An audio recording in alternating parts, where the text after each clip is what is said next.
আপনি লাইভে চলে আসছেন। হ্যালো, আচ্ছা ওকে, জাস্ট আমি একটু এটা শেয়ার দিয়ে নিই।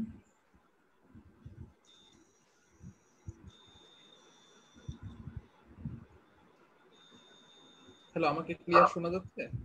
জি স্যার, শোনা যাচ্ছে। ওকে, স্লাইড তো ভিজিবল, তাহলে ওকে জি আমি স্যার, অডিওবল আর ভিজিবল দুটোই। ওকে, থ্যাংক ইউ, আমি শুরু করছি। Okay sir, you can continue.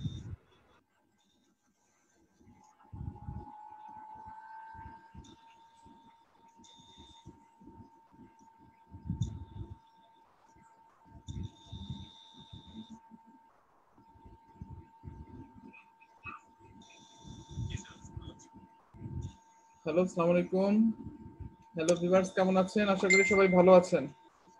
So আজকে আবারও আপনাদের সাথে আমি রেনাল সিস্টেমের নিয়ে কথা বলবো। আমরা প্রিভিয়াস ক্লাসগুলোতে টিউবুলার প্রসেসিং, সেখানে রিঅ্যাবজর্পশন এবং সিক্রেশন নিয়ে আমরা কথা বলেছি। আজকে আমি অ্যাসিডিফিকেশন অফ দ্য ইউরিন নিয়ে কথা বলবো। এটা খুবই গুরুত্বপূর্ণ, খুবই বেসিক নলেজ। এটা না জানলে যখন আপনারা acid base disorder, acid base balance করবেন, সেখানে কিন্তু ঝামেলা হবে। বাট এখানে যদি একটা ভালো কনসেপ্ট থাকে, সেক্ষেত্রে কিন্তু ডেফিনেটলি আপনারা অ্যাসিড বেস ডিসঅর্ডার বুঝতে অনেকটা অ্যাডভান্টেজ পাবেন। তো আমি চেষ্টা করব শর্টে, খুব স্বল্প আলোচনার ভিতরে মোটামুটি একটা আইডিয়া দেওয়ার। যদিও এখানে আসলে অ্যাসিড বেস ডিসঅর্ডার বা ব্যালেন্স এগুলো বায়োকেমিস্ট্রিতেই আসলে ডিটেল আলোচনা করা হয়। সো তারপরেও আমরা ফিজিওলজিতে এখনো অ্যাসিডিফিকেশন অফ দ্য ইউরিন এটাকে বেশ গুরুত্ব সহকারে পড়াই। তো যাই হোক, সবাইকে শুভেচ্ছা জানিয়ে আমি আজকের আলোচনা শুরু করছি। আমরা আমার ফার্স্ট ক্লাসটাতে রেনাল সিস্টেমের রেনাল যে ফাংশন নিয়ে আলোচনা করেছিলাম, সেখানে একটা গুরুত্বপূর্ণ ফাংশন কিন্তু আমরা পড়েছিলাম, যে regulation of the acid base balance, অর্থাৎ it is a very important homeostatic function of the kidney, যে বডি প্লাজমার পিএইচটাকে রেগুলেশন করা। ওকে, সো আমরা যদি দেখি যে our kidneys have the capability to control acid base balance by excreting either acidic or basic urine, অর্থাৎ kidney দুইটা ক্ষমতাই আছে। সে অ্যাসিডকেও, ইউরিনটাকে অ্যাসিডিফিকেশনের মাধ্যমে অ্যাসিডকে যেমন ইউরিনের মাধ্যমে বের করে দিতে পারে, একইভাবে সিমিলারলি যদি এক্সট্রা বেস, প্লাজমাতে যদি এক্সেস বেস থাকে, সেটাও কিন্তু ইউরিনের মাধ্যমে, তখন আর কি ইউরিনটা অ্যালকালাইন হয়ে যাবে। So kidneys have the capability to make the urine both acidic or basic according to the body need, সেটা বডি নিডের উপরে ডিপেন্ড করছে। তো এখন কথা হচ্ছে, আমরা জানি daily as a result of metabolism আমাদের বডিতে কিন্তু অ্যাসিডও প্রডিউস হচ্ছে, বেজও প্রডিউস হচ্ছে, তাই না? কিন্তু আমরা যদি বলি নেট নেট কিন্তু আওয়ার বডি, সেখানে নেট অ্যাসিড প্রোডাকশন হয়, অর্থাৎ আরো স্পেসিফিক্যালি বলি যে 80 মিলি ইকুইভ্যালেন্ট এক্সেস অ্যাসিড তৈরি হচ্ছে। তখন কিডনি করে কি, এই এক্সট্রা অ্যাসিডটাকে ইউরিনের মাধ্যমে সে এক্সক্রিট করে দেয় by making the urine acidic. Okay, এই জন্য ইউরিনটা নর্মাল ইউরিন, আমরা অনেক সময় স্টুডেন্টদের কিন্তু পরীক্ষাতে প্রশ্ন করা হয়, যে স্পেশালি আমি যেটা কথা বলি, আমি যখন প্রশ্ন করি যে ইউরিনের নর্মাল ইউরিনের পিএইচ কত, তো এখানে স্টুডেন্টরা অ্যান্সার করে অনেক সময় কেউ বলে 4.5 থেকে আপার লিমিট 8 পর্যন্ত বলে। তো that is the extreme range, limiting that is the lower limit 4.5 and upper limit হচ্ছে 8। বাট আমি বেসিক্যালি পছন্দ করি যে নর্মাল কন্ডিশনে এটা ইউরিন নরমালি এটা অ্যাসিডিক থাকবে, এবং সেই পিএইচটা যদি এভারেজ ধরেন সেটা হচ্ছে 6, অথবা একটু রেঞ্জে বললেন 5.5 থেকে 6.5 এর মাঝে থাকবে। ওকে, এরপরে অ্যাকর্ডিং টু বডি নিড এটাকে আরো মোর অ্যাসিডিক হতে পারে, বা আরো এটা অ্যালকালিনাইজেশন হতে পারে, according to different situation. So আমাদের নর্মাল ইউরিন অ্যাসিডিক, এখানে আমি 6 পিএইচ এভারেজ পিএইচ দেখাইছি, যে pH of the urine is average 6, but রেঞ্জে বলে 5.5 থেকে 6.5। তো এখন তাহলে কি হচ্ছে, আমাদের বডি যেহেতু আমরা বললাম নেট অ্যাসিড প্রোডিউসার, তাহলে এই যে এক্সট্রা অ্যাসিড বা এক্সট্রা যে হাইড্রোজেন আয়ন বডিতে তৈরি হচ্ছে, এইটা আলটিমেটলি কি হবে, ইউরিনের মাধ্যমে এলিমিনেশন হবে, যদিও ফ্রি হাইড্রোজেন ফর্মটা এলিমিনেশন হবে না, আমরা ডিটেইল মেকানিজম দেখাবো, বাট সেটাকে হাইড্রোজেন আয়নকে এলিমিনেশন করার জন্য আমাদের ইউরিনারি বাফার সিস্টেম আছে। ওকে, তাহলে so that is the acidification. এটাকে আমরা বলছি যে acidification of the urine. Normal কন্ডিশনে যে ইউরিনটাকে অ্যাসিডিফিকেশনের মাধ্যমে আমাদের বডি কি করছে, যে এক্সট্রা অ্যাসিড তৈরি হচ্ছে সেটাকে ইউরিনের মাধ্যমে বডি থেকে এলিমিনেট করে দিচ্ছে। তাহলে আমরা আরেকটা জিনিস আমি একটু বলতে চাই, সেটা হচ্ছে ধরেন যে প্লাজমার অ্যাসিড বেস যে ব্যালেন্স, হ্যাঁ, ব্লাডের যে অ্যাসিড বেস ব্যালেন্স বা পিএইচ মেইনটেনেন্সের জন্য আমরা জানি কিন্তু আমাদের ব্লাড বাফার আছে। ফার্স্ট লাইন ডিফেন্স যদি বলি এগেইনস্ট যে অ্যাসিড বেস চেঞ্জ, সেটা হচ্ছে আপনার ব্লাড বাফার, রেসপিরেটরি সিস্টেম আছে এবং কিডনি সিস্টেম আছে। তো ফার্স্ট লাইন ডিফেন্স হচ্ছে বা র্যাপিডলি রেসপন্স করবে কিন্তু blood buffer. Initially blood buffer কি করতে পারে, এক্সেস অ্যাসিডটাকে, যে হাইড্রোজেন আয়নটাকে সে বেঁধে রাখতে পারে, টাইড আপ, তার বাফারিং ক্যাপাসিটি। কিন্তু একটা জিনিস খেয়াল রাখতে হবে, ব্লাড বাফার কিন্তু আপনার এই হাইড্রোজেন এক্সেস অ্যাসিডটাকে বডি থেকে রিমুভ করতে পারে না। এটা কিন্তু একটা লিমিটেশন। সে হয়তো কিছু সময়ের জন্য টাইড আপ বেঁধে রাখছে, বাট বডি থেকে কিন্তু অ্যাসিডটাকে বের করতে পারছে না, তাকে নিউট্রালাইজ করে রাখছে। এরপরে ধরেন সেকেন্ড লাইন ডিফেন্স যেটা শর্ট অ্যাক্টিং কাজ করবে, সেটা হচ্ছে আপনার রেসপিরেটরি সিস্টেম। রেসপিরেটরি সিস্টেম কিন্তু ভোলাটাইল অ্যাসিড অর্থাৎ যে কার্বন ডাই অক্সাইডকে বের করে দিচ্ছে। সো এটা হচ্ছে শর্ট অ্যাক্টিং। আলটিমেটলি লং টার্মে যেটা খুবই গুরুত্বপূর্ণ, যেটা আপনার বডি থেকে যে এক্সট্রা অ্যাসিডটাকে বের করে দিতে পারে, that is a renal system. So এখানে কিডনির ভূমিকাটা খুবই গুরুত্বপূর্ণ, এবং সেটাই আসলে আমরা ডিটেইল আজকে আলোচনা করব, যে আসলে what is actually happening in the kidney. So thus kidney regulates this extracellular fluid hydrogen ion concentration through three fundamental mechanism, তিনটা বেসিক মেকানিজম। হ্যাঁ, যেই মেকানিজমের মাধ্যমে কিডনি কিন্তু এই হাইড্রোজেন আয়ন কনসেন্ট্রেশনটাকে মেইনটেইন করতেছে প্লাজমাতে। বা আমরা যদি বলি অ্যাসিডিফিকেশনের বেসিক প্রসেস কি কি আছে, সেটাও আমরা একই অ্যান্সার করব। Number 1, secretion of hydrogen ion. আমরা এর আগে রিয়াদ চ্যাপ্টারে আলোচনাগুলোতে আমরা দেখেছি যে কিডনি টিউবুলের বিভিন্ন পার্টে কিন্তু হাইড্রোজেন আয়ন সিক্রেশন হচ্ছে। ওকে, এবং বলা হচ্ছে যে পার ডে অর্থাৎ 24 আওয়ারে 4400 মিলি ইকুইভ্যালেন্ট হাইড্রোজেন আয়ন কিডনি টিউবুলের ভিতরে সিক্রেশন হচ্ছে, 4400 মিলি ইকুইভ্যালেন্ট পার ডে। ওকে, সো কি মেকানিজমে সিক্রেশন হয়, এটা কিন্তু এখন আমি সবাইকে প্রশ্ন করব যে হাইড্রোজেন আয়ন কি কোন মেকানিজমে সিক্রেশন হবে, প্রক্সিমাল পার্টে কি কোন মেকানিজম হবে, ডিস্টাল পার্টে হবে। যাই হোক, আজকে আবার দেখাবো, আবার আমাদের রিক্যাপিচুলেশন হবে।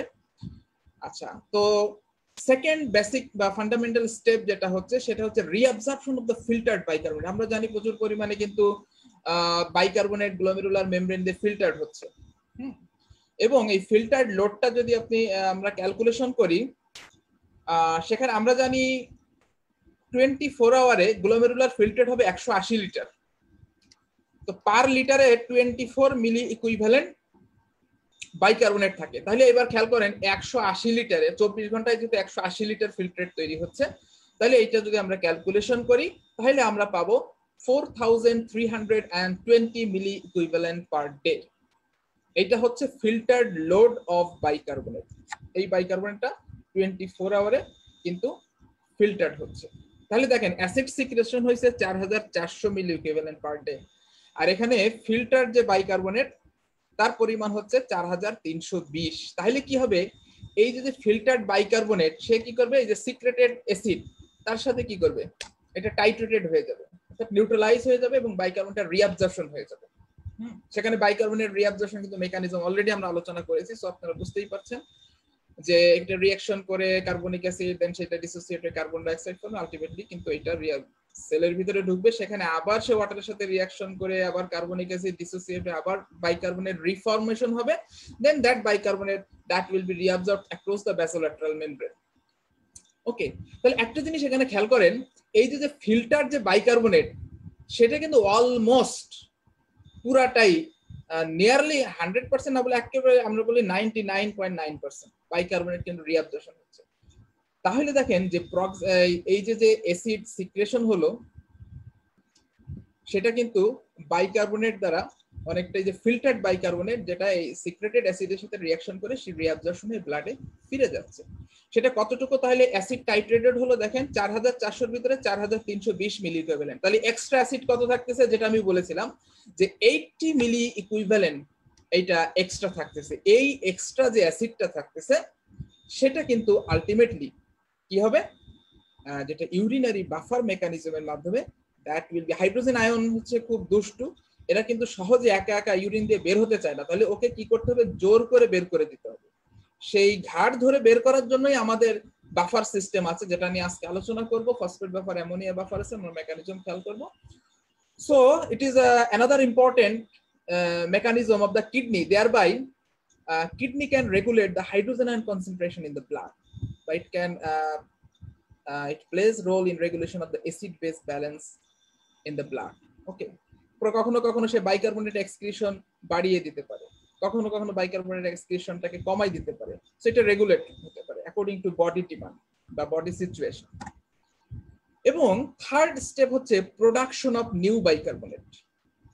প্রোডাকশন অফ নিউ বাইকার্বনেট, কারণ কি আমাদের বডিতে যে অ্যাসিডটা তৈরি হচ্ছে সেটাকে নিউট্রালাইজ করার জন্য এই যে ফিল্টার্ড বাইকার্বনেটকে তো রিঅ্যাবজর্পশন করছে, রিঅ্যাবজর্পশন করার পরেও সেটা আসলে কম্পেনসেট 100% করে পারে না। এই জন্য কিডনি কি করছে, সে আরো নতুন বাইকার্বনেট জেনারেট করছে, এবং এই নিউলি সিনথেসাইজ বাইকার্বনেটে কিন্তু আবার ব্লাডে যে অ্যালকালাই যে রিজার্ভ সেখানে যোগ হচ্ছে। ওকে, আপনারা জানেন যে bicarbonate is a very important buffer in the blood, এবং সেই বাইকার্বনেট কনসেন্ট্রেশন অনেক হায়ার থাকে, এবং সেই হায়ার বাইকার্বনেট কনসেন্ট্রেশন মেনটেন করার জন্য কিডনি কিন্তু খুব গুরুত্বপূর্ণ ভূমিকা পালন করছে, বাইকার্বনেট সাপ্লাই দিচ্ছে। একে হচ্ছে ফিল্টার বাইকার্বনেটকে রিঅ্যাবজর্পশন করছে, তাছাড়াও সে নতুন বাইকার্বনেট জেনারেট করছে। So these are the three basic fundamental mechanism or steps by which kidney can regulate the hydrogen ion concentration in the blood, thereby play role in acid base balance. Okay, এখন আমরা detail এই স্টেপগুলো, আমরা এই তিনটে step নিয়ে আজকে কথা বলবো। আশা করি খুব অল্প সময় আমি শেষ করে ফেলবো, বেশি কিছু নাই। আমরা মেকানিজম গুলো এখন খুব দ্রুত বুঝে ফেলতে পারবো, যেহেতু আমাদের রিঅ্যাবজর্পশন সিক্রেশন পড়া শেষ। দেখেন, হাইড্রোজেন আয়ন সিক্রেশন যে হচ্ছে, আমরা জানি যে প্রক্সিমাল পার্টে যে হাইড্রোজেন আয়ন সিক্রেশন হয় সেটা কোন মেকানিজমে হবে। প্রক্সিমাল পার্টে 80% হাইড্রোজেন আয়ন সিক্রেশন হচ্ছে প্রক্সিমাল কনভলিউটেড টিউবুলে। Thick ascending limb of loop of হেনলিতে 15% হাইড্রোজেন আয়ন সিক্রেশন হচ্ছে। ওকে, এবং কালেক্টিং ডাক্টে 5% হাইড্রোজেন আয়ন সিক্রেশন হচ্ছে। ওকে, এর মধ্যে খেয়াল রাখতে হবে যে ইনিশিয়াল পিসিটি যে 80% এবং থিক অ্যাসেন্ডিং লিম্বে যে 15%, এই হাইড্রোজেন এই 80% এবং 15% এই পার্টটাতে হাইড্রোজেন আয়ন সিক্রেশন হয় হচ্ছে সোডিয়াম হাইড্রোজেন কাউন্টার ট্রান্সপোর্ট অথবা অ্যান্টিপোর্ট মেকানিজমে, যেটা কিন্তু অলরেডি আমরা দেখিয়েছি এর আগে। হ্যাঁ, এবং যে লাস্ট যে কালেক্টিং ডাক্ট, অর্থাৎ আমরা জানি যে কালেক্টিং স্পেশাল সেল আছে যেটা হাইড্রোজেন আয়ন সিক্রেশন করে, ইন্টারক্যালেটেড সেল, মনে আছে সবাই নিশ্চয়ই। ইন্টারক্যালেটেড সেলে সেখানে কিন্তু mainly hydrogen ion mainly secretion হবে প্রোটন পাম্প বা হাইড্রোজেন পাম্প বলি, আরেকটা আছে কিছু পরিমাণ হাইড্রোজেন আয়ন পটাশিয়াম হাইড্রোজেন অ্যান্টিপোর্টের মাধ্যমে সিক্রেশন হবে, বাট মেইন ইম্পর্টেন্ট ট্রান্সপোর্ট মেকানিজমটা হচ্ছে প্রোটন পাম্প। তো এখানে যদি আপনারা এই ডায়াগ্রামটা খেয়াল করেন, এখানে আমি আসলে প্রক্সিমাল পার্টের অর্থাৎ স্পেশালি পিসিটি এবং ascending limb of loop of হেনলিতে যে ঘটনাটা ঘটে, এখানে দেখেন যে সেলের ভিতরে কার্বন ডাই অক্সাইড ওয়াটারের সাথে রিঅ্যাকশন করলো কার্বনিক অ্যানহাইড্রেসের প্রেজেন্সে, যেটা কার্বনিক অ্যাসিড তৈরি করলো, সেটা ডিসোসিয়েট হয়ে দেখেন বাইকার এবং হাইড্রোজেন আয়ন সিক্রেশন করলো। এখানে বাইকার্বনেটটা এই যে রিঅ্যাবজর্পশন হয়ে গেল, হ্যাঁ, যেটা that is how bicarbonate is reabsorb. এবং এই যে হাইড্রোজেন আয়নটা হলো, এই হাইড্রোজেন আয়নটা কিন্তু এই যে sodium hydrogen antiport mechanism, that is the principal mechanism by which hydrogen ion is secreted in the proximal part of the nephron. 80 থেকে 90% অলরেডি বলেছি যে এই মেকানিজমে এই লুমিনের ভিতরে হাইড্রোজেন আয়ন সিক্রেশন হবে। এখন এই সিক্রেটেড হাইড্রোজেনটা কি করবে, যে ফিল্টার যে বাইকার্বনেট সেটার সাথে দেখেন এটা রিঅ্যাকশন করে, again in presence of carbonic anhydrase enzyme, যে কার্বনিক অ্যাসিড হবে সেটা ডিসোসিয়েটে কার্বন ডাই অক্সাইড ওয়াটার হলো, এই কার্বন ডাই অক্সাইডটা আবার দেখেন সেলের ভিতরে ঢুকে, এই প্রক্রিয়ায় আলটিমেটলি কি হচ্ছে, হাইড্রোজেন আয়ন একদিক দিয়ে সিক্রেশন হচ্ছে, আরেক পাশ দিয়ে কি হচ্ছে দেখেন বাইকার্বনেট রিঅ্যাবজর্পশন হচ্ছে।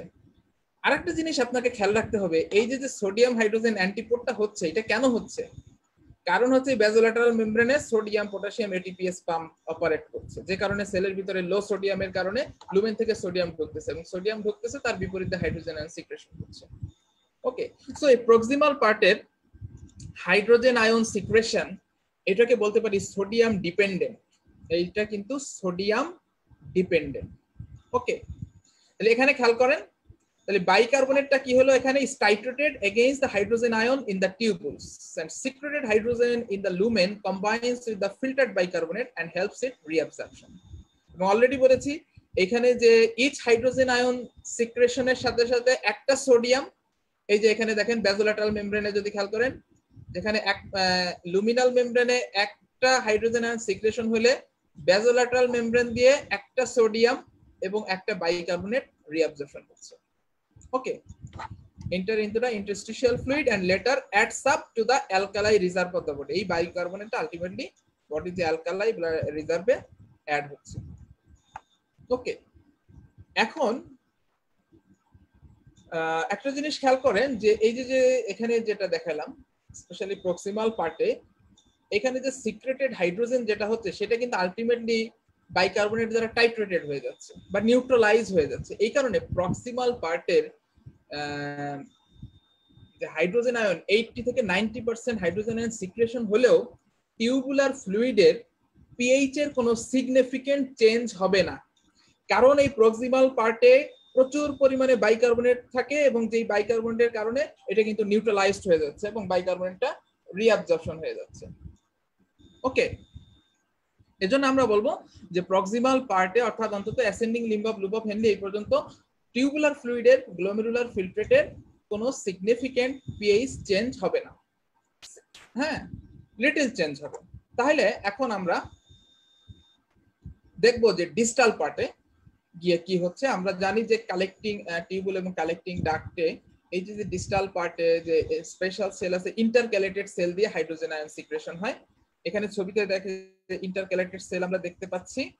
এখানেও সেলের ভিতরে দেখেন যে কার্বন ডাই অক্সাইড এবং ওয়াটারের সাথে রিঅ্যাকশন করে আলটিমেটলি কার্বনিক অ্যাসিড সেটা ডিসোসিয়েট হয়ে বাইকার্বনেট হলো এবং হাইড্রোজেন হলো। এবং এই হাইড্রোজেনটা আলটিমেটলি দেখেন এই যে এটিপিএস পাম্প, হ্যাঁ এটিপিএস পাম্পের মাধ্যমে আলটিমেটলি যেটাকে প্রোটন পাম্পের মাধ্যমে মেজরিটি হাইড্রোজেন আয়ন সিক্রেশন হচ্ছে ডিস্টাল পার্টে, আর some amount of hydrogen ion also secreted by potassium hydrogen যে অ্যান্টিপোর্ট মেকানিজম আছে এখানে দেখতে পাচ্ছেন। ওকে, এবং দেখেন সিক্রেটেড হাইড্রোজেন এই যে বাইকার্বনেটের সাথে রিঅ্যাকশন করে আলটিমেটলি কার্বন ডাই অক্সাইড, সেই কার্বন ডাই অক্সাইড সেলের ভিতরে ঢুকে গেল, আলটিমেটলি এইভাবে বাইকার্বনেটটা কি হচ্ছে রিঅ্যাবজর্পশন হচ্ছে। সো আমরা জানি বাইকার্বনেট কিন্তু রেনাল টিউবুলের সব পিএলডিসি রিঅ্যাবজর্পশনের সাইট বলছিলাম কি পিএলডিসি, মানে সব পার্টি বাইকার্বনেট রিঅ্যাবজর্পশন হচ্ছে এবং that is a very basic mechanism of the bicarbonate reabsorptions. Okay, এবং এখানে একটা জিনিস খেয়াল করেন, ডিস্টাল পার্টে যে bicarbonate across the basolateral membrane bicarbonate reabsorption হয়েছে, এটা কিন্তু ক্লোরাইডের কাউন্টার ট্রান্সপোর্টে হচ্ছে। ওকে, অর্থাৎ বাইকার্বনেট রিঅ্যাবজর্পশন যদি কমে যায় তাহলে কি হবে, ইউরিনতে বাইকার্বনেট লস বেশি হবে কিন্তু ক্লোরাইড সিক্রেশন কম হবে, সেক্ষেত্রে ব্লাডে কিন্তু ক্লোরাইড বাড়বে, হাইপার ক্লোরেমিয়া হবে। এটা কেন লাগবে? হাইপার ক্লোরেমিয়া আপনারা যখন অ্যাসিড বেস ডিসঅর্ডার পড়বেন সেখানে দেখবেন হাইপার ক্লোরেমিক অ্যাসিডোসিস, তখন একটু এই পয়েন্টটা মাথায় রাখতে হবে। আমি একটু টাচ দিব, জাস্ট এখানে একটু বলে রাখলাম। সো এখন খেয়াল করেন, তাহলে এখানে যে হাইড্রোজেন আয়ন সিক্রেশন হচ্ছে এটা কিন্তু সোডিয়ামের উপরে ডিপেন্ডেন্ট না, যেটা কিন্তু আর্লি পার্টে আমরা দেখেছিলাম sodium dependent. So in distal tubule and collecting duct hydrogen ion secretion occurs independent of sodium. Okay, এখানে মেইনলি টু মেকানিজম আমি অলরেডি মেনশন করেছি। একটা হচ্ছে এটিপি ড্রাইভেন প্রোটন পাম্প, যেটা হচ্ছে mainly responsible for the secretion of hydrogen ion in this part of the nephron, that is collecting ducts. এবং আমরা already কিন্তু জানি যে ইন্টারক্যালেটেড সেলের এই ফাংশনটা that will be influenced or stimulated by an hormone that is called aldosterone. Aldosterone যদি এখানে স্টিমুলেশন দিলে হাইড্রোজেন আয়ন সিক্রেশন বাড়বে। ওকে, এই নলেজটা আমাদের কাজে লাগবে। দেখেন, আর কিছু পরিমাণ হাইড্রোজেন আয়ন যেটা আসলে পটাশিয়ামের সাথে কাউন্টার এক্সচেঞ্জ, এটাও একটা primary active transport ATPase driven. So but এই কাউন্টার ট্রান্সপোর্টে এটা অ্যামাউন্টটা কম। ওকে, তাহলে আমরা সিক্রেশন, হাইড্রোজেন আয়ন সিক্রেশনটার বেসিক প্রসেস জেনে গেলাম, এবং বাইকার্বনেট কিভাবে ফিল্টার্ড বাইকার্বনেট যে রিঅ্যাবজর্পশন হচ্ছে সেটা আমরা জেনে গেলাম। এখন আমরা দেখব যে জেনারেশন অফ নিউ বাইকার্বনেট, কিভাবে নতুন বাইকার্বনেট জেনারেশন হচ্ছে। এখানে যদি আমরা একটু খেয়াল করি যে bicarbonate reabsorption alone does not replenish the bicarbonate lost during the titration of non-volatile acids which are daily added to the plasma, যেটা আমি আজকে আলোচনার শুরুতেই বলেছি যে আমাদের ডেইলি কিন্তু অ্যাজ এ মেটাবলিজমের ফলে যে সমস্ত নন ভলেটাইল অ্যাসিড তৈরি হচ্ছে এটাকে টাইট্রেশন করতেছে কে? ব্লাডে বাইকার্বনেট বাফার, তাই না? তো দেখা যাচ্ছে যে শুধুমাত্র যে এই যে কিডনি দিয়ে বাইকার্বনেট রিঅ্যাবজর্পশন হচ্ছে এইটা আসলে 100% সে কি করতে পারতেছে না, এটাকে কভার দিতে পারতেছে না, which are daily added to the plasma from the diet and produced by the metabolism. ওকে, এই যে নন ভলেটাইল অ্যাসিড গুলো মেটাবলিজমের ফলে তৈরি হলো বা অ্যাড হচ্ছে আমাদের ডায়েটের মাধ্যমে, সেটাকে টাইট্রেশন করছে বাইকার্বনেট, তাই না? তো শুধুমাত্র রিঅ্যাবজর্পশন হয়ে সেটাকে 100% কম্পেনসেট করতে পারছে না, সেজন্য কি করতেছে, therefore to maintain acid base balance the kidney replace this lost bicarbonate with the new bicarbonate by the following process. Kidney কি করবে? নতুন বাইকার্বনেটও জেনারেট করছে। সো ভেরি ইম্পর্টেন্ট কিডনির রোল। এখন এই নতুন বাইকার্বনেট কিভাবে জেনারেট করছে সেটা যদি আমরা খেয়াল করি, দেখেন একটা হচ্ছে excretion of hydrogen as titratable acid and excretion of hydrogen as ammonium. এই দুইটা মেকানিজমের মাধ্যমে আলটিমেটলি নতুন বাইকার্বনেট জেনারেশন করছে। একটু পরে এই জিনিসটা ক্লিয়ার হবে। যেটা আমি শুরুতে বললাম যে excretion of hydrogen as a titratable acid, এটা actually phosphate buffer mechanism. Okay, এখানে কি হচ্ছে একটু খেয়াল করেন যে এই রিঅ্যাকশনটাই যেটা বললাম, যে হেডিংটা আমি বললাম যে নিউ বাইকার্বনেট জেনারেশনের একটা হেডিং আমি বলেছি যে mechanism excretion of hydrogen as a titratable acid বা ফসফেট বাফার মেকানিজম। এই রিঅ্যাকশনটা কোথায় হচ্ছে?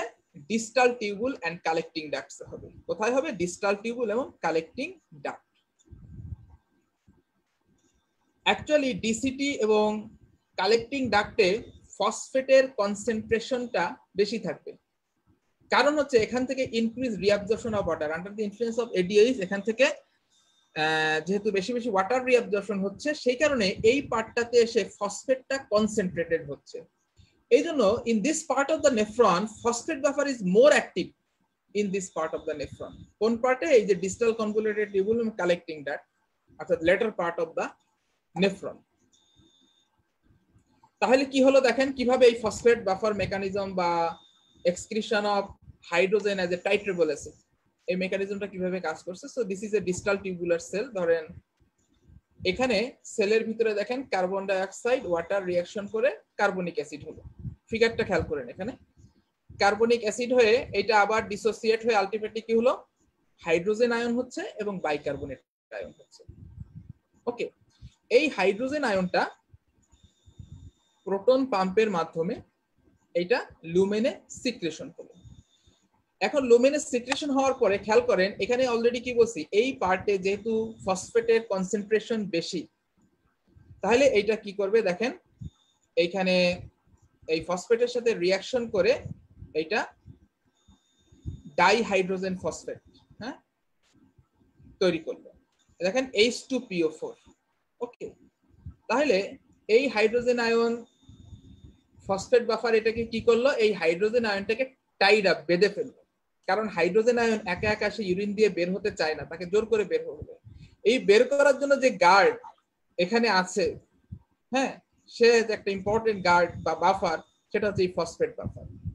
আরো বলে রাখি কেন ফসফেট বাফারটা এখানে বেশি ইম্পর্টেন্ট। অলরেডি বলেছি একটা কারণ হচ্ছে এই পার্টে ফসফেটের কনসেন্ট্রেশনটা বেশি, কারণ এখান থেকে ওয়াটার রিঅ্যাবজর্পশন হয়ে যাচ্ছে under the influence of ADH, এজন্য ফসফেটের কনসেন্ট্রেশনটা বেড়ে যাচ্ছে। আরেকটা কারণ হচ্ছে আমরা জানি যে সেই বাফারটা বেশি স্ট্রংলি কাজ করবে যেটার পিকে ভ্যালু পিএইচ সেই সলিউশনের পিএইচ ভ্যালুর কাছাকাছি হবে। তো এখানে ফসফেট বাফারের পিকে ভ্যালুটা এখানকার পিএইচ ভ্যালুর কাছাকাছি, ইউরিনের পিএইচ ভ্যালুর কাছাকাছি। আপনারা একটু জেনে নিন, মেবি আমাকে একটু ভুলে গেছি, তবে মেবি এই পিকে ভ্যালুটা 6.2 আছে ফসফেট বাফারের। So that is very close to the urinary pH. Okay, এই কারণে এখানে ফসফেট বাফারটা খুব অ্যাক্টিভ। তাহলে এখানে দেখেন হাইড্রোজেন আয়ন এবং bicarbonate are produce in the I cell from the carbon dioxide এবং ওয়াটার, এই যে যেটা তৈরি হলো, এবং তার হাইড্রোজেন আয়নটা সিক্রেশন হলো এবং বাইকার্বনেটটা রিঅ্যাবজর্পশন হয়ে ব্লাডে চলে গেল। ওকে, এবং সিক্রেটেড যে অ্যাসিডটা যেটা অলরেডি বলেছি, it react with the dibasic phosphate. Dibasic phosphate হচ্ছে ডাই সোডিয়াম মনোহাইড্রোজেন ফসফেট। এখানে সোডিয়ামটা আমি দেখাই নাই, এখানে হবে Na2HPO4। এটার সাথে হাইড্রোজেন রিঅ্যাকশন করে কি হলো, এটা আসলে মনোবেসিক ফসফেট হয়ে যাবে, Na2H2PO4 হবে। Okay, and that will be eliminated through the urine. তাহলে এখানে দেখেন ফসফেট বাফারের সাথে একটা হাইড্রোজেন আয়ন কি হচ্ছে, ইউরিন দিয়ে যেমন এটা রিমুভ হচ্ছে, এট দ্য সেম টাইম এখান থেকে কিন্তু একটা বাইকার্বনেট আয়ন, এই বাইকার্বনেট যে রিঅ্যাবজর্পশন হলো, একটা জিনিস খেয়াল করে দেখেন কেন আমি জেনারেশন অফ নিউ বাইকার্বনেট বলেছি। এই বাইকার্বনেটটা কিন্তু ফিল্টার্ড বাইকার্বনেট না, এখানে আমি কিন্তু লুমেন থেকে দেখাই নাই যে বাইকার্বনেট এখান থেকে রিঅ্যাবজর্পশন হচ্ছে। হ্যাঁ, this is the newly generated bicarbonate. হ্যাঁ, আগে দেখেছিলাম যে হাইড্রোজেন আয়ন লুমেন থেকে এখানে কার্বন ডাইঅক্সাইড সেলের ভিতরে ঢুকে লুমেন থেকে সেটা রিঅ্যাকশন করে হচ্ছে, কিন্তু এখানে কিন্তু সেটা আমি দেখাইনি। সো একদিকে যেমন একটা নতুন বাইকার্বনেট জেনারেশন হলো, আরেকদিকে হাইড্রোজেনের সিক্রেশনে আলটিমেটলি ফসফেট বাফারের মাধ্যমে কি হলো, ইউরিন দিয়ে এই মনোসোডিয়াম ডাইহাইড্রোজেন ফসফেট হিসেবে বাইর হয়ে গেল। ওকে, সো এখানে যে রিঅ্যাকশনটা দেখানো হয়েছে দেখেন, ডাইবেসিক ফসফেট Na2HPO4 যেটা হাইড্রোজেনের সাথে রিঅ্যাকশন করলো, হয়ে এই অতিরিক্ত হাইড্রোজেনটাকে সে বেঁধে ফেললো, বেঁধে ফেলে সে কি হয়ে গেল, ডাইহাইড্রোজেন ফসফেট হয়ে গেল, এবং এই অতিরিক্ত হাইড্রোজেনটাকে ইউরিন দিয়ে বের করে দিল। So that is a very basic mechanism of the phosphate buffer mechanism. পরীক্ষাতে যদি ফসফেট বাফার মেকানিজম থাকে বা কিডনি বাফার সিস্টেম আছে, সেখানে ফসফেট বাফার কিভাবে কাজ করছে এখান থেকে আপনারা খুব সুন্দরভাবে এটা এক্সপ্লেইন করতে পারবেন। ওকে, এবং কেন এখানে ফসফেট বাফারটা ইম্পর্টেন্ট, হ্যাঁ, কেন এখানে ফসফেট বাফারটা স্ট্রং, যদি বলে ইউরিনের বাফারের মধ্যে স্ট্রং বাফার কোনটা, তিনটা বাফারের ভিতরে বাইকার্বনেট আছে, ফসফেট এবং অ্যামোনিয়া, স্ট্রং এখানে হচ্ছে ফসফেট বাফার। দুইটা কারণ কিন্তু আমি এক্সপ্লেইন করেছি, একটা হচ্ছে কনসেন্ট্রেশন ইজ ভেরি হাই এবং their pK value is very close to the pH of the urine. Okay, okay, এখন তাহলে একটা মেকানিজম আমরা এক্সপ্লেইন করলাম কিভাবে নিউ বাইকার্বনেট জেনারেশন হলো, সাথে সাথে কিভাবে ফসফেট বাফার মেকানিজমটা বা টাইট্রেবল অ্যাসিডটা এক্সক্রিশন হচ্ছে। সিমিলারলি এখানে আরেকটা বাফার মেকানিজম আছে যেটা হচ্ছে অ্যামোনিয়াম বাফার সিস্টেমটা কিভাবে কাজ করে আমরা একটু দেখি। যে excretion of hydrogen as ammonium, এই হাইড্রোজেন যখন অ্যামোনিয়াম হিসেবে এক্সক্রিশন হবে, এর সাথে সাথেও নতুন বাইকার্বনেট জেনারেট হবে এবং that will be added to the blood. Okay, তাহলে আমরা এখন দেখি কিভাবে এটা কাজ করছে। আচ্ছা, এখানে ছবিটা একটু সরিয়ে দিই। প্রক্সিমাল কনভলিউটেড টিউবুলে এখানে একটা সেল দেখানো হয়েছে, দেখেন এখানে গ্লুটামিন অ্যামাইনো অ্যাসিড থেকে গ্লুটামিনেস এনজাইমের মাধ্যমে এটা গ্লুটামেটে কনভার্ট হবে। এটা কোথায় দেখাচ্ছে, আমি কিন্তু প্রক্সিমাল কনভলিউটেড টিউবুল দেখেছি, সেখান থেকে কিন্তু অ্যামোনিয়াম আয়ন সিক্রেশন হচ্ছে টিউবুলার ফ্লুইডে। মেকানিজমটা একটু খেয়াল করেন, গ্লুটামিন থেকে গ্লুটামিনেস এনজাইমের মাধ্যমে গ্লুটামেট তৈরি হচ্ছে এই টিউবুলার এপিথেলিয়াম সেলের ভিতরে অফ দ্য পিসিটি। এই কনভার্সনের সময় কিন্তু একটা এই যে অ্যামোনিয়াম আয়ন জেনারেট হয়েছে, খেয়াল করেন। আবার গ্লুটামেট থেকে যখন আলফা কিটো গ্লুটারেটে কনভার্ট হবে, এটার এনজাইমটার নাম হচ্ছে গ্লুটামিক ডিহাইড্রোজেনেস। এই কনভার্সনের সময় another molecule of ammonium ion তৈরি হলো। তাহলে কয়টা অ্যামোনিয়াম আয়ন কয়টা তৈরি হলো দেখেন, এই গ্লুটামিন থেকে আলফা কিটো গ্লুটারেট এইটা হইতে দুইটা অ্যামোনিয়াম আয়ন তৈরি হলো। এবং আলটিমেটলি এই আলফা কিটো গ্লুটারেটের সাবসিকুয়েন্ট মেটাবলিজমের ফলে আলটিমেটলি এখানে নিচের ছবিটা যদি খেয়াল করেন, আরো দুইটা বাইকার্বনেট তৈরি করবে। তাহলে আমরা যদি ডিটেইল আমরা শর্টকাট করি, আলটিমেটলি গ্লুটামিন থেকে দুইটা অ্যামোনিয়াম আয়ন পাচ্ছি এবং দুই অণু বাইকার্বনেট পাচ্ছি। ওকে, এবং বলে রাখি এই প্রক্সিমাল পার্টের সেলগুলা তাদেরকে অ্যামোনিয়াম আয়ন সিক্রেশনের জন্য এখানে স্পেশাল ট্রান্সপোর্টার সিস্টেম আছে, যেটা হচ্ছে সোডিয়াম অ্যামোনিয়াম অ্যান্টিপোর্ট। যেখানে সোডিয়াম হাইড্রোজেন যে অ্যান্টিপোর্ট ছিল সেইটার রিপ্লেসে কোনটা আছে, sodium ammonium antiport, and thereby this ammonium ion is secreted into the lumen. তবে এটা কিন্তু ডিস্টাল পার্টে না, this happens in the proximal part of the nephron. ওকে, তাহলে খেয়াল করেন এই যে অ্যামোনিয়াম আয়নটা তৈরি হলো সেইটা এই ammonium sodium ammonium counter transport বা অ্যান্টিপোর্টের মাধ্যমে লুমেনের সিক্রেশন হলো, এবং এট দ্য সেম টাইম কিন্তু এই যে নতুন বাইকার্বনেট জেনারেট হলো সেলের ভিতরে, এই বাইকার্বনেটটা কিন্তু ultimately across the basolateral membrane এটা রিঅ্যাবজর্পশন হচ্ছে। তাহলে সেটাই আমি এখানে লিখেছি, দেখেন for each glutamine molecule metabolize 2 ammonium ions আর produced and secreted and 2 bicarbonate are returned to the blood. Ammonium আয়নটা লুমিনাস সিক্রেশন হলো এবং এই বাইকার্বনেটটা ব্লাডে ফিরে গেল। ওকে, এবং এখানে ট্রান্সপোর্টারটা অলরেডি বললাম যে সোডিয়াম অ্যামোনিয়াম এক্সচেঞ্জার। এটা গেল হচ্ছে আর্লি পার্টে। এখন আমরা যদি ডিস্টাল পার্টে একটু দেখি, অর্থাৎ কালেক্টিং ডাক্টের সেলগুলো আবার কি, এখানে অ্যামোনিয়াম আয়ন পারমিয়েবল না। These tubular cells of the collecting duct, they are not permeable to ammonia, okay, but they are permeable to ammonia NH3. এই জন্য এখানে কি হয়, সেলের ভিতরে প্রথমে অ্যামোনিয়াম আয়নটা অ্যামোনিয়াতে কনভার্ট হয়, একটা হাইড্রোজেনের সাথে রিঅ্যাকশন করে অ্যামোনিয়া। হ্যাঁ, সেই অ্যামোনিয়াটা আলটিমেটলি এই ডিফিউশনের মাধ্যমে অ্যাক্রস দ্য লুমিনাল মেমব্রেন, এই যে দেখেন এই অ্যামোনিয়াটা সিক্রেশন হলো কোন প্রসেসে, ডিফিউশন। এটা কিন্তু আয়নিক ফর্ম না, এইটাকে বলে নন আয়নিক ডিফিউশন। এই ডিফিউশনটাকে আমরা কি বলবো, নন আয়নিক ডিফিউশন। এইটা ইন্টারস্টিশিয়াল স্পেস থেকে অ্যামোনিয়া এই ডিফিউশনের মাধ্যমে টিউবুলার সেল হয়ে আলটিমেটলি লুমেনে সিক্রেশন হবে। এখানে কিন্তু আর সোডিয়াম ওই ট্রান্সপোর্ট সিস্টেম নাই, এই জন্য অ্যামোনিয়াম আয়ন ফর্মটা এখানে সিক্রেশন হতে পারবে না।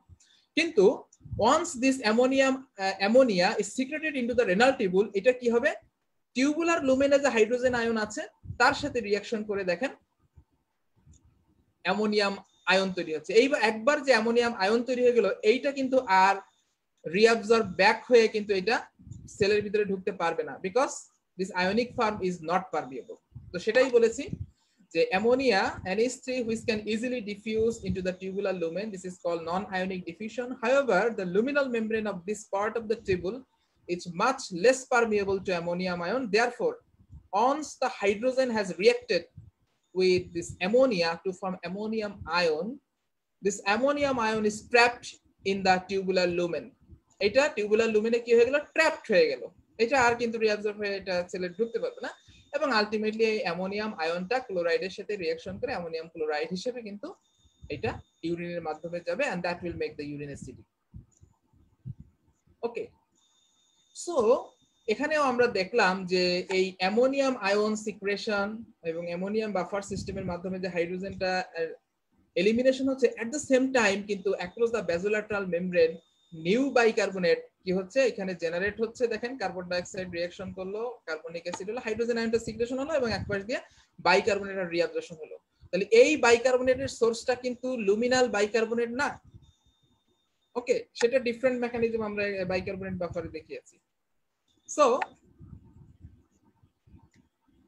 এই জন্য আমরা বলেছি যে জেনারেশন অফ নিউ বাইকার্বনেট, অর্থাৎ ফসফেট বাফার মেকানিজম এবং অ্যামোনিয়া বাফার মেকানিজমের মাধ্যমে যে অ্যাসিড হাইড্রোজেন আয়ন রিমুভ হচ্ছে, এট দ্য সেম টাইম এইখানকার সেলগুলোর ভিতরে নতুন বাইকার্বনেট সেখান থেকে তৈরি হচ্ছে এবং সেটা রিঅ্যাবজর্ব হয়ে ব্লাডে যাচ্ছে। ওকে, so thereby it will helps to maintain the acid base balance by making the urine acidic, and that is how ammonia buffer act. এবং আরো একটা ইন্টারেস্টিং বিষয় যে বডিতে যখন অ্যাসিডোসিস হবে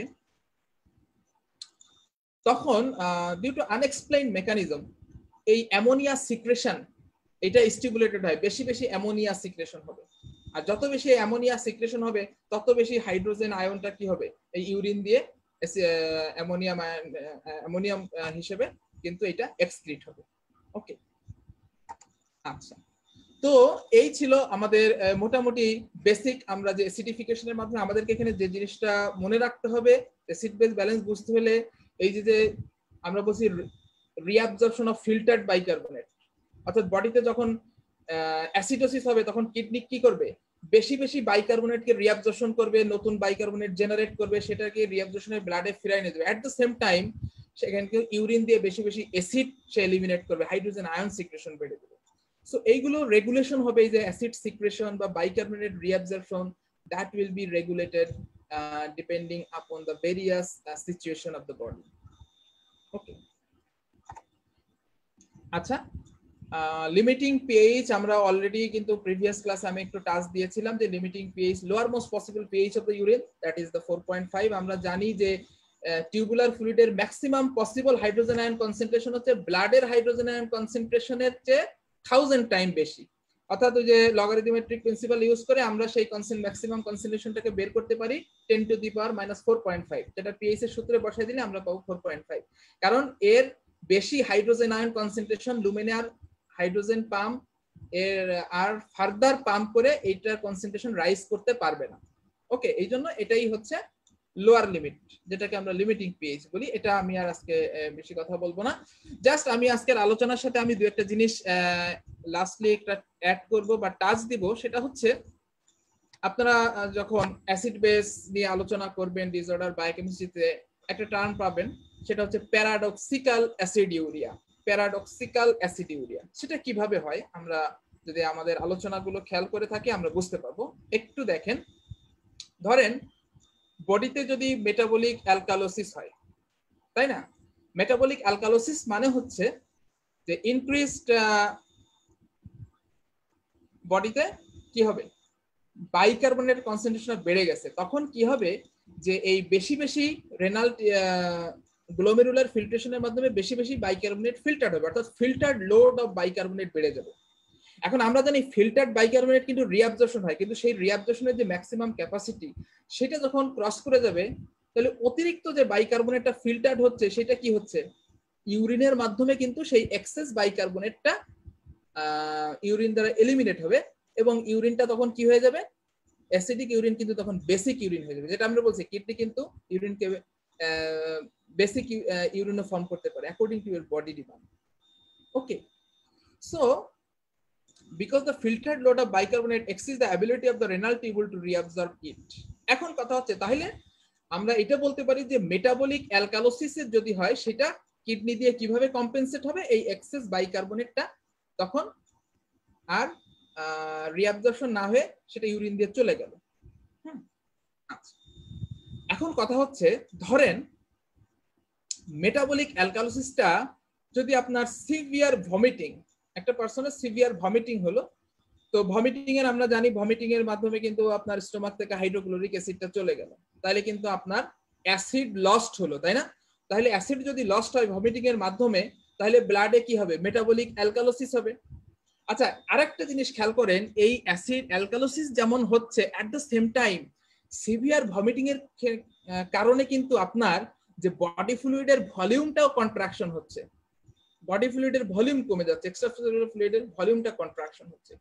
এখন আমরা খেয়াল করেন, আমরা নরমালি জানি মেটাবলিক অ্যালকালোসিস হইলে সেই এক্সেস বাইকার্বনেট কিডনি দিয়ে লস হবে কম্পেনসেট করার জন্য, কিন্তু এই কন্ডিশনে সেটা যদি সিভিয়ার ভমিটিং এর কারণে মেটাবলিক অ্যালকালোসিস হয়, তাহলে ঘটনাটা একটু বিপজ্জনক। সেটা কেমন? সেটা হচ্ছে এই যে অ্যালকালোসিসের সাথে আপনার বডি ফ্লুইডের ভলিউমটা কন্ট্রাকশন করলো বা কমে গেল, এই কারণে কি হবে জানেন? আপনারা তো জানেন ইসিএফ এর ভলিউম যদি কমে যায় তাহলে রেনিন এনজিওটেনসিন সিস্টেমটা কিন্তু অ্যাক্টিভেট হয়ে যাবে, রেনিন এনজিওটেনসিন অ্যালডোস্টেরন সিস্টেম। তাহলে এইটা যখন অ্যাক্টিভেট হবে, এই যে রেনিন এনজিওটেনসিন অ্যালডোস্টেরন সিস্টেম, আমরা জানি অ্যালডোস্টেরন কি করে, এই যে আইসেলের উপরে কাজ করে বেশি বেশি হাইড্রোজেন আরো অ্যাসিড সিক্রেশন বাড়াই দিবে না? হ্যাঁ, তাহলে অ্যাসিড সিক্রেশন যদি বাড়াই দেয়, অর্থাৎ ইউরিন দিয়ে কিন্তু অ্যাসিড ইউরিনটা কিন্তু আরো অ্যাসিডিফিকেশন হবে, এক্সেস এই যে হাইড্রোজেন রিলিজ হবে। তাহলে আপনার কি হইলো, হইছে মেটাবলিক অ্যালকালোসিস, আপনার ইউরিনটাকে নরমালি করার কথা বেসিক, অ্যালকালিনাইজেশন করার কথা, কিন্তু তার বদলে এই এনজিওটেনসিন অ্যালডোস্টেরন সিস্টেম অ্যাক্টিভেশন হয়ে যাওয়ার ফলে উল্টা ঘটনা ঘটতেছে, ইউরিন আর অ্যাসিডিক হয়ে যাচ্ছে। তাহলে এই জন্য এটাকে বলছে প্যারাডক্সিক্যাল অ্যাসিডিউরিয়া। হওয়ার কথা ছিল বেসিক ইউরিন, কিন্তু এই ভমিটিং এর সাথে ভলিউম কন্ট্রাকশন হওয়ার কারণে ইউরিনটা আরো মোর অ্যাসিডিক হয়ে যাচ্ছে due to stimulation of the aldosterone. এটাকে আমরা বলতেছি যে এটাই হচ্ছে প্যারাডক্সিক্যাল অ্যাসিডিউরিয়া বা কন্ট্রাকশন অ্যালকালোসিসও বলা হয়। সো আরো আপনারা ডিটেইল যখন পড়বেন, আমি জাস্ট একটু আমার ফিজিওলজির সাথে মিলাই এই কনসেপ্টটা আপনারা যদি মাথায় রাখেন তাহলে কাজে লাগবে। আর ছোট্ট লাস্ট স্লাইড ধৈর্য সহকারে একটু শুনবেন। যে জিনিসটা আমি আপনাদেরকে মাথায় নক করতে চাচ্ছি সেটা হচ্ছে মেটাবলিক অ্যাসিডোসিস। আমরা জানি যে অ্যাসিডোসিস মানে ব্লাডে বাইকার্বনেটটা কমে যাবে। হ্যাঁ, বাইকার্বনেট আপনার যারা সেকেন্ড ইয়ারের স্টুডেন্ট আছেন বা যারা সিনিয়র ফাইনাল ইয়ার, হ্যাঁ, তারা হয়তো বুঝবেন, হয়তো ফার্স্ট ইয়ারের স্টুডেন্ট এখনো বায়োকেমিস্ট্রি না পড়া হলে বুঝবে না। আমরা অ্যানায়ন গ্যাপ নামে একটা টার্ম জানি। অ্যানায়ন গ্যাপ মানে হচ্ছে মেজার্ড ক্যাটায়ন। মেজার্ড ক্যাটায়ন বলতে আমরা এখানে mainly major cation sodium minus measured anion, এবং মেজার্ড অ্যানায়ন কিন্তু আমরা মেইনলি বাইকার্বনেট এবং ক্লোরাইডকে ধরি, এরা হচ্ছে মেজার্ড অ্যানায়ন। তাহলে দেখেন, যখন আপনার ব্লাডে অ্যাসিড বেস ডিসঅর্ডার অ্যাসিডোসিস হলো, সেখানে আপনার বাইকার্বনেট কমে গেল। হ্যাঁ, তাহলে বাইকার্বনেট হচ্ছে একটা মেজার্ড অ্যানায়ন। বাইকার্বনেট যদি কমে যায় তাহলে দেখেন আপনি যদি মেজার্ড ক্যাটায়ন থেকে এই মেজার্ড অ্যানায়ন কমে যাচ্ছে বাইকার্বনেট, তাহলে কিন্তু আপনার অ্যানায়ন গ্যাপটা কি হয়ে যাবে, ভ্যালুটা বেশি আসবে না, ইনক্রিজ অ্যানায়ন গ্যাপ। কিন্তু এইখানে এই অ্যাসিডোসিসটা যদি আপনি ল্যাকটিক অ্যাসিড অ্যাকুমুলেশনের কারণে হয় বা কিটো অ্যাসিড অ্যাকুমুলেশনের কারণে হয়, তাহলে এইটা এরা হচ্ছে এদের ল্যাকটিক অ্যাসিড বা কিটো অ্যাসিড এরা হচ্ছে আনমেজার্ড অ্যানায়ন। তাহলে আনমেজার্ড অ্যানায়ন যদি বাড়ে, অটোমেটিক্যালি আপনাকে বুঝতে হবে যে মেজার্ড অ্যানায়ন কমে যাবে, কারণ দুইটার যোগফল কনস্ট্যান্ট থাকবে। আনমেজার্ড অ্যানায়ন যেমন ল্যাকটিক অ্যাসিডোসিস বা কিটো অ্যাসিডোসিস, আনমেজার্ড অ্যানায়ন বাড়লো তাহলে মেজার্ড অ্যানায়ন কমে গেল। আর মেজার্ড অ্যানায়ন কমে গেলে আপনার এখানে এই অ্যানায়ন গ্যাপের ফর্মুলায় ফেলে দিলে আপনি দেখবেন যে অ্যানায়ন গ্যাপ বাড়ছে। কিন্তু দেখেন এই যে ল্যাকটিক অ্যাসিডোসিস বা ডায়াবেটিক কিটো অ্যাসিডোসিস, এটার সাথে কিন্তু ক্লোরাইডের কোনো সম্পর্ক নাই। এই জন্য এদেরকে দেখবেন যে এই অ্যাসিডোসিসকে বলা হচ্ছে নর্মোক্লোরেমিক অ্যাসিডোসিস, অথবা হাই। এই জন্য নর্মোক্লোরেমিক অ্যাসিডোসিস দেখবেন অ্যানায়ন গ্যাপ বেশি থাকে। হ্যাঁ, আচ্ছা, আরেকটা লাস্ট যে পয়েন্টটা বলবো, কিছু দেখবেন যে হাইপার ক্লোরেমিক অ্যাসিডোসিস, এগুলো আসলে কি জানেন, মুখস্থ করে জীবনে মনে থাকবে না, আজকে মুখস্থ কালকে ভুলে যাবেন, কিন্তু একটু যদি এগুলো বোঝার চেষ্টা করেন তাহলে খুব ইজিলি মনে থাকবে। হাইপার ক্লোরেমিক অ্যাসিডোসিস হয় হচ্ছে স্পেশালি যদি আমরা মেনশন করি ডায়রিয়া বা রেনাল টিউবুলার অ্যাসিডোসিস। আমরা যে রেনাল মেকানিজম এত কিছু পড়লাম, জাস্ট একটা খুবই ইম্পর্টেন্ট এখান থেকে একটা জিনিস মনে রাখবেন, আপনারা যদি বাইকার্বনেট রিঅ্যাবজর্পশনের মেকানিজমটা মনে থাকে, খেয়াল করবেন যে বাইকার্বনেট কিন্তু ক্লোরাইডের সাথে কাউন্টার এক্সচেঞ্জ হচ্ছে। হ্যাঁ, এটা ইন্টেস্টাইনেও হয় ক্লোরাইডের সাথে কাউন্টার এক্সচেঞ্জ, এবং কিডনি থেকেও একই ঘটনা ঘটতেছে ক্লোরাইডের সাথে কাউন্টার এক্সচেঞ্জ। তাহলে খেয়াল করেন, যদি কোনো কারণে বডি থেকে কিডনি দিয়ে বাইকার্বনেট লস হয় অথবা জিআইটি দিয়ে বাইকার্বনেট লস হয়, যেমন জিআইটির ক্ষেত্রে আপনি ডায়রিয়ার কথা ধরতে পারেন, আর কিডনির ক্ষেত্রে আমরা একটা টার্ম বলছিলাম যে renal tubular acidosis, proximal tubular ডিফেক্টের কারণে বাইকার্বনেট রিঅ্যাবজর্পশন হতে পারছে না, তাহলে বাইকার্বনেট ইউরিনে চলে যাচ্ছে। তাহলে এই ক্ষেত্রে বাইকার্বনেট চলে যাচ্ছে, সেক্ষেত্রে আপনার কি হচ্ছে, বডিতে বাইকার্বনেট একটা মেজার্ড অ্যানায়ন সেটা কমে যাচ্ছে। কমে যাওয়ার কারণে কিন্তু আলটিমেটলি এখানে কি হবে,